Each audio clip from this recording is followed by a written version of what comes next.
मिथिला जी के जीएस में आप लोगों का स्वागत है। आइए इस वीडियो में हम लोग समझेंगे अथर्ववेद क्या होती है और इसके अंदर मुख्य क्या जानकारी है उसको हम लोग आज सॉल्व करेंगे।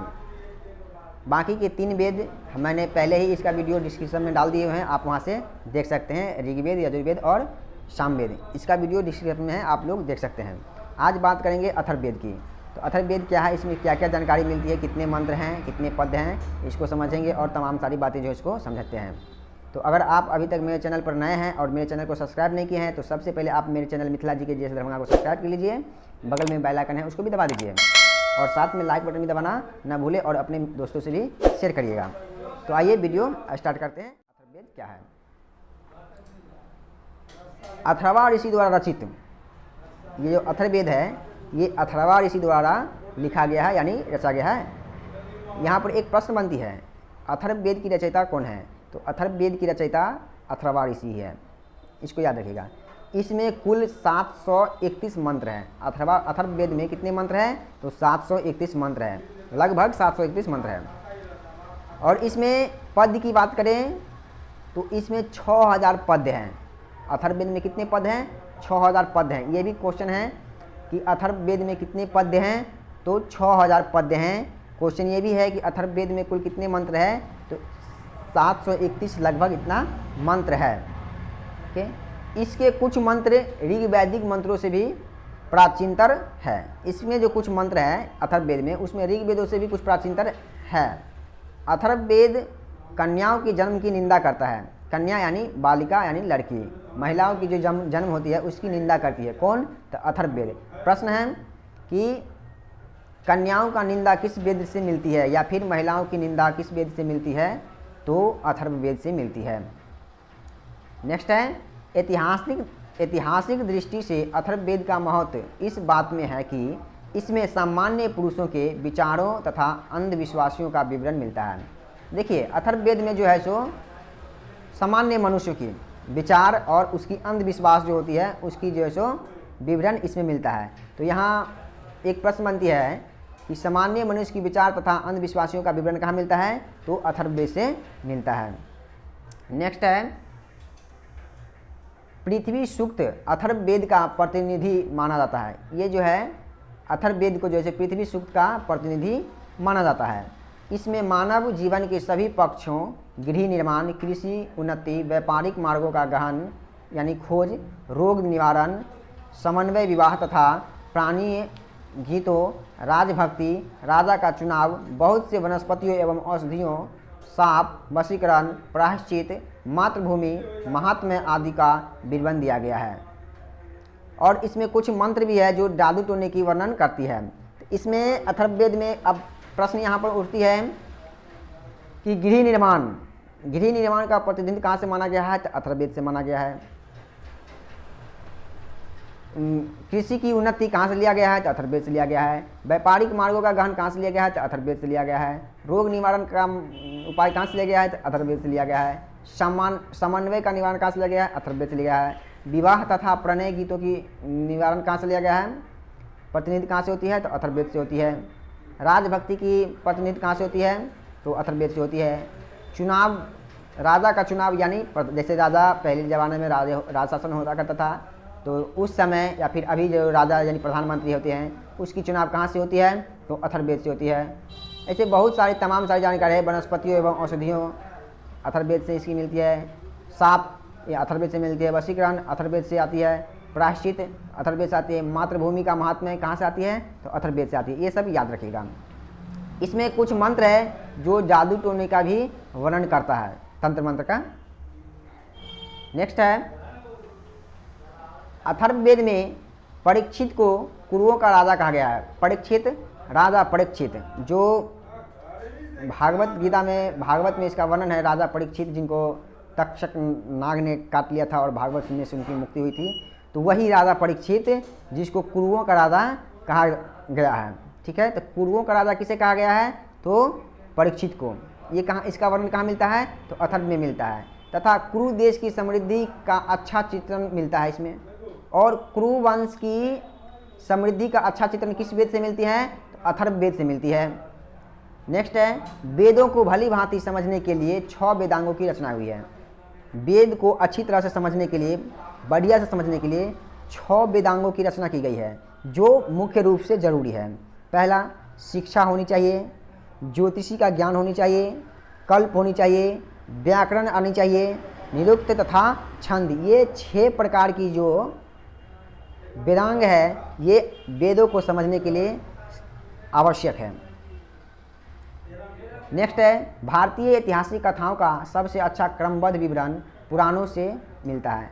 भारतीय इतिहास का जो कथाओं का जो सबसे अच्छा क्रमबद्ध विवरण, क्रमबद्ध माने स्टेप बाय स्टेप का विवरण कहाँ से मिलती है? तो पुराणों से मिलती है।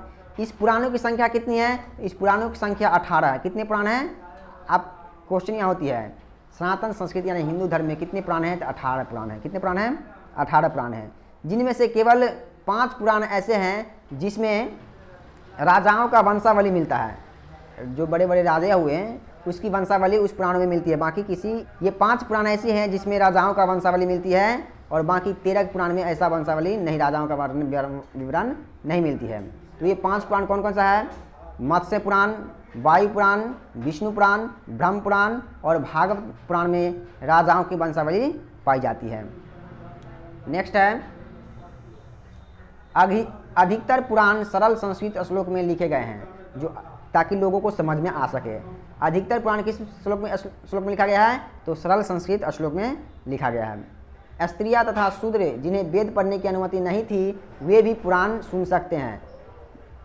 शूद्र और स्त्री को जो है सो वेद पढ़ने की अनुमति नहीं थी, है ना। तो इसको पढ़ नहीं सकता लेकिन सुन सकता, श्रवण कर सकता है, इसकी अनुमति है।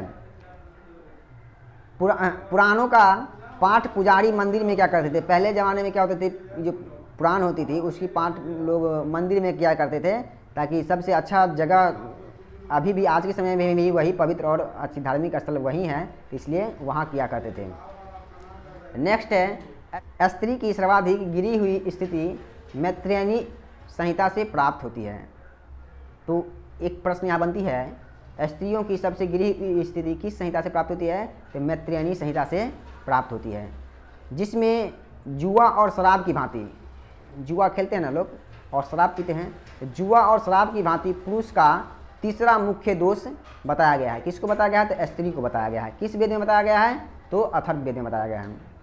नेक्स्ट है, शतपथ ब्राह्मण में स्त्री को पुरुष का अर्धांगिनी कहा गया है। शतपथ ब्राह्मण में स्त्री को क्या कहा गया है? अर्धांगिनी। अर्धांगिनी मतलब आधा अंग। पुरुष और महिला जो होती हैं, जो विवाहित पुरुष और महिला होती है, वो उस महिला जो है पुरुष की अर्धांगिनी, उसकी आधा अंग होते हैं, आधे भाग होते हैं, आधे भाग हिस्सेदारी होते हैं, है ना। इसलिए जिसकी जैसा मत इसकी होती है, जैसा मत इसके, दोनों कोई भी काम करते थे आपस में विचार विमर्श करके करते हैं, इसलिए उनको पुरुष की अर्धांगिनी कही गई है। नेक्स्ट है, स्मृति ग्रंथों में सबसे प्राचीन एवं प्रामाणिक मनुस्मृति मानी जाती है। मनुस्मृति का नाम सुने हैं, है ना। तो सबसे प्राचीन प्रामाणिक जो अगर कोई स्मृति ग्रंथ है तो वो क्या है? मनुस्मृति। यह शुंग काल का मानक ग्रंथ है। किस काल का? शुंग काल का मानक ग्रंथ है। अब प्रश्न यहाँ पर बनती है कि मनुस्मृति किस काल का मानक ग्रंथ है? तो शुंग काल का मानक ग्रंथ है। या फिर शुंग काल का मानक ग्रंथ कौन सी है? तो मनुस्मृति। ठीक। नारद स्मृति गुप्त युग के विषय में जानकारी प्रदान करता है। नारद स्मृति गुप्त युग के विषय में जानकारी प्रदान करता है। नेक्स्ट है, जातक में बुद्ध की पूर्व जन्म की कहानी वर्णित है। जातक जो एक पुस्तक है, ग्रंथ है, उसमें भगवान बुद्ध की पूर्व जन्म की, जैसे पिछले जन्म की कहानी उसमें वर्णित है। हीनयान का प्रमुख ग्रंथ कथा वस्तु है, जिसमें महात्मा बुद्ध का जीवन चरित्र अनेक कथानकों के साथ वर्णित है। ये जो है हीनयान का प्रमुख ग्रंथ क्या है? कथा वस्तु है। आप प्रश्न हो सकती है कि हीनयान का प्रमुख ग्रंथ कौन सी है? तो कथा वस्तु, जिसमें महात्मा बुद्ध का जीवन चरित्र अनेक कथानकों के साथ वर्णित है। नेक्स्ट है, जैन साहित्य को आगम कहा जाता है। जैन साहित्य को क्या कहता है? आगम। जैन धर्म का प्रारंभिक इतिहास कल्प सूत्र से ज्ञात होता है। जैन ग्रंथ भगवती सूत्र में महावीर के जीवन, कृत्यों तथा अन्य समकालिकों के साथ उनके संबंधों का विवरण मिलता है। समझ लीजिएगा, जैन साहित्य को क्या कहा जाता है? आगम कहा जाता है। जैन धर्म का प्रारंभिक इतिहास को क्या कहा जाता है? कल्पसूत्र से कहा जाता है। कल्पसूत्र से ज्ञात होता है, नहीं कहा जाता है।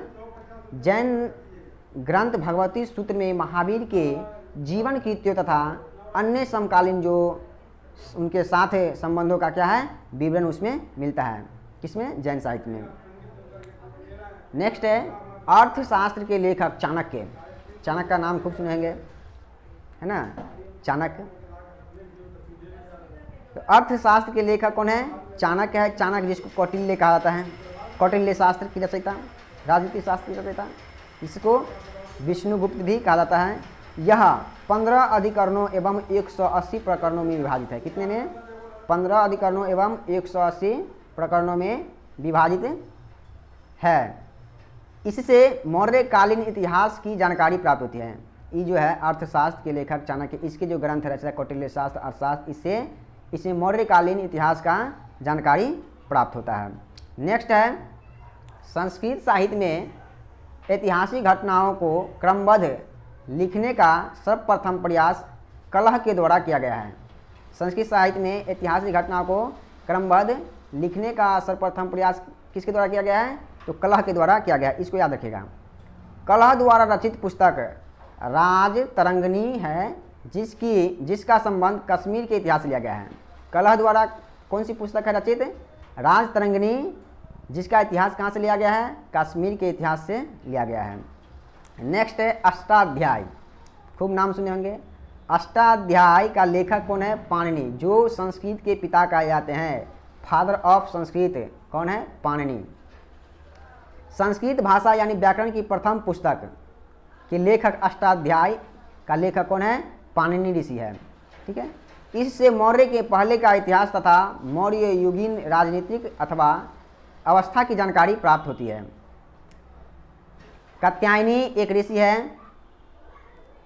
कात्यायनी की गार्गी संहिता जो एक ज्योतिष ग्रंथ है, फिर भी इसमें भारत पर होने वाले यवन आक्रमण का उल्लेख मिलता है। देखिए, ज्योतिष अलग चीज़ होती है जो जिसमें भाग्य रेखा वगैरह वगैरह उसमें देखा जाता है, लेकिन फिर भी उसमें भारत पर जैसे होने वाले आक्रमण है उसका उल्लेख इसमें मिल जाती है। नेक्स्ट है पंतजलि पुष्यमित्र शुंग के पुरोहित थे। पंतजलि किसके पुरोहित थे? तो पुष्यमित्र शुंग के पुरोहित थे। याद रखिएगा। इसका भी उल्लेख कहाँ मिलता है? अथर्ववेद में मिलता है। इनके महाभाष्य से शुंगों के इतिहास का पता चलता है। इसके जो महाभाष्य है उसके किसका इतिहास का पता चलता है? शुंगों का इतिहास का पता चलता है। इस तरह का जीके जीएस देखने के लिए, पढ़ने के लिए आप मेरे चैनल मिथिला जीके जीएस को सब्सक्राइब कीजिए। बगल में बेल आइकन है उसको भी दबा दीजिए। साथ में लाइक भी बटन भी दबाना न भूलिएगा। मिलते हैं नेक्स्ट वीडियो में, तब तक के लिए धन्यवाद।